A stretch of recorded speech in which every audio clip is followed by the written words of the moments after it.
Hmm. Hi everyone, we are Group 4 and my name is Qi Liang. Today, our group members will show you these 5 parts to present the views of the 6 employees and our understanding combining the knowledge points learned in the class and finally give the conclusion. Due to the length of the interview, we decided to show you the screenshots of our interview. The full version of each individual interview video has also been uploaded on Moodle. Next, Rui Huang and I will show you the first part about corporate social responsibility. In the first section, I invite Dennis to my interview, and he is the head of the marketing operation department of Millman Sports Business Consulting Company in Shanghai, China. I was impressed with some of Dennis' insights into CSR activities. For example, during the interview, I asked Dennis in a charity event like the corporate social responsibility and the colleagues from different departments must form a group. Will it be difficult to lead such a diverse group? And in his opinion, CSR work is very focused on efficiency, and the time is very limited. The pace of work must be fast. They also don't have time to build friendships through team building activities. So the mealtime is the weapon. They can use that time to play some easy games. Those games help them to quickly know each other, like their personal character and the way of speaking and the way of thinking and so on. In my opinion, except Dennis mentioned that mealtime is the great way to know each other. I think that combined with the knowledge points learned in the first week lecture, using the group chat function of social chatting software in Spot can also the communication efficiency and help everyone from different departments to better complete the CSR project. Next, welcome Rui Huang to introduce her part. Many thanks to Qi for his presentation. My name is Rui Huang. I will continue my presentation on CSR. Since my team members showed a great example about CSR in the previous section, next I will summarize the content of my interview. First, I will introduce the person I interviewed. Her name is Chloe. She has 5 years of experience in human resource and is currently working at Audi. Through the interview with her, I learned a lot about companies implement corporate social responsibility. And here are the 3 main questions that we discussed in the interview. Next page, please. During the interview, we mainly discussed the problem encountered by enterprises in implement CSR and how to implement CSR. The first is problem encountered by enterprise in the implementation of corporate social responsibility, mainly the following 3 points. The first is enterprise pay little attention to fulfilling corporate social responsibility, and the second is law related to corporate social responsibility are not perfect.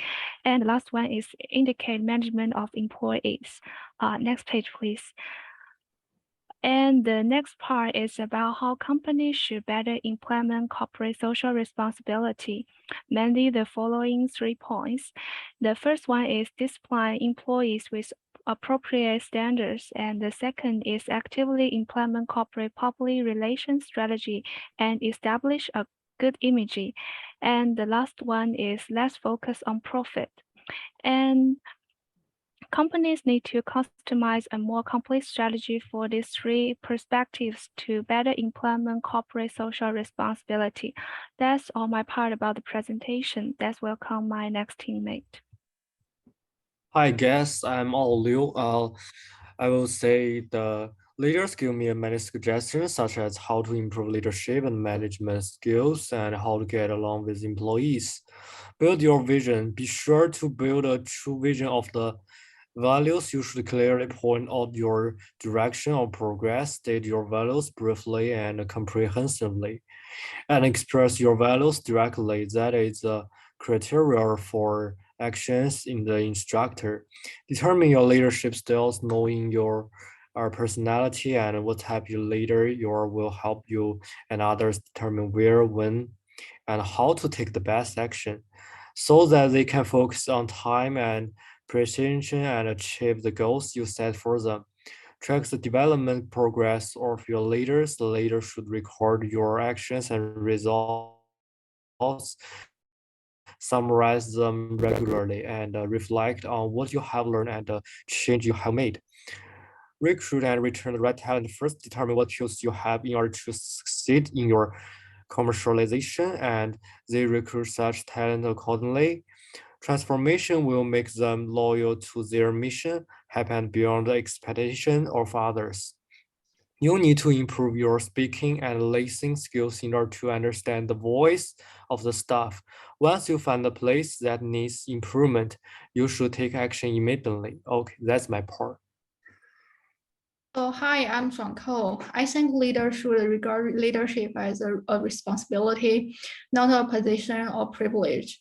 Good leaders never indulge their subordinates, but when there are problems, they will not blame each other.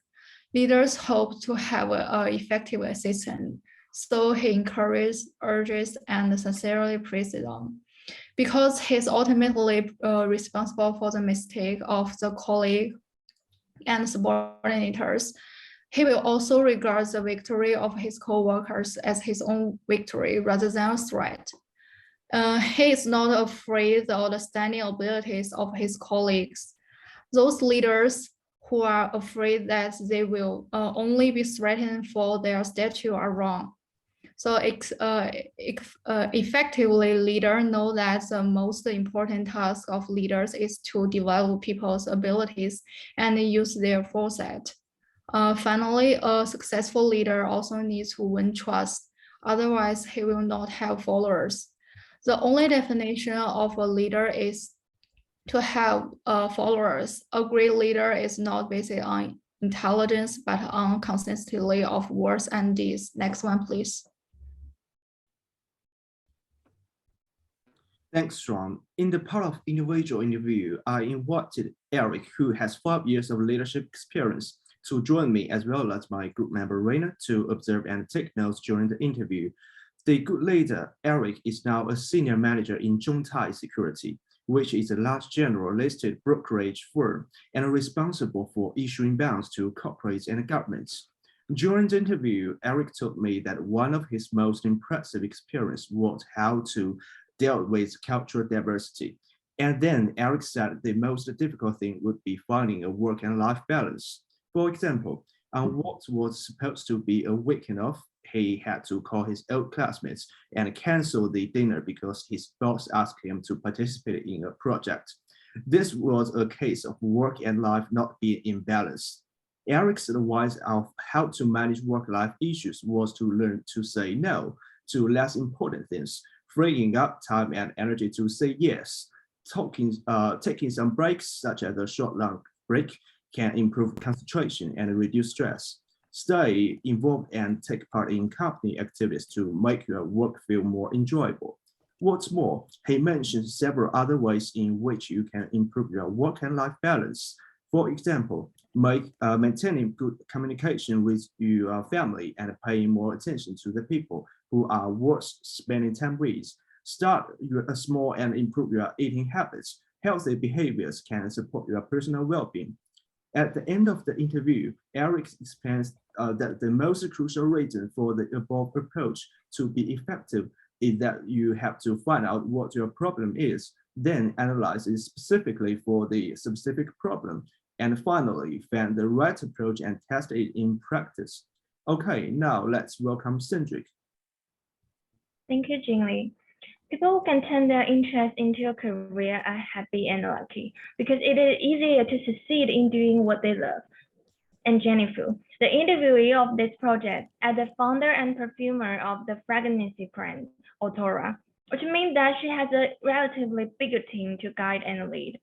During the interview, I was deeply inspired by her strong conviction and peaceful mindset in her own leadership perception. And by saying that nobody is born to be a leader, and a leader does not refer to teach the followers how to do, but instead it's all about collaboration with people who share the common goal.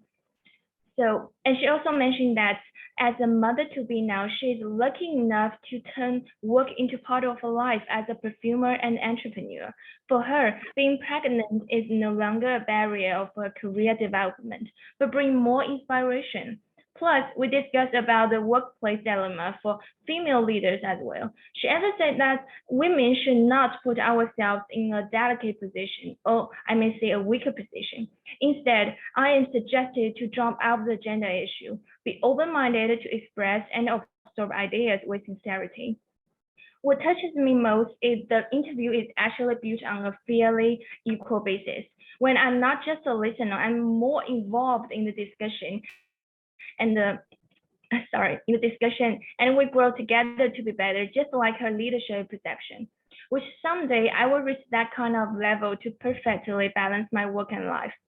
To give a brief summary of our team's presentation, Spry and Ray focused on the challenges that a corporate executive encountered when facing the company's assigned CSR tasks, and eventually proposed the method of social media group chat function to enhance CSR's productivity. Al and Sean's group provided and shared several specific suggestions from leaders that have received or given during leadership. Jingli and I explored the work-life issue by interviewing both female and male leaders for comparison, which we found that Eric, the male leader, offered detailed advice on allocation of time left for work and life, while the female leader, Jenny, tend to advocate the integration of work and life to achieve the perfect balance. That's all of our presentation. Thank you for listening.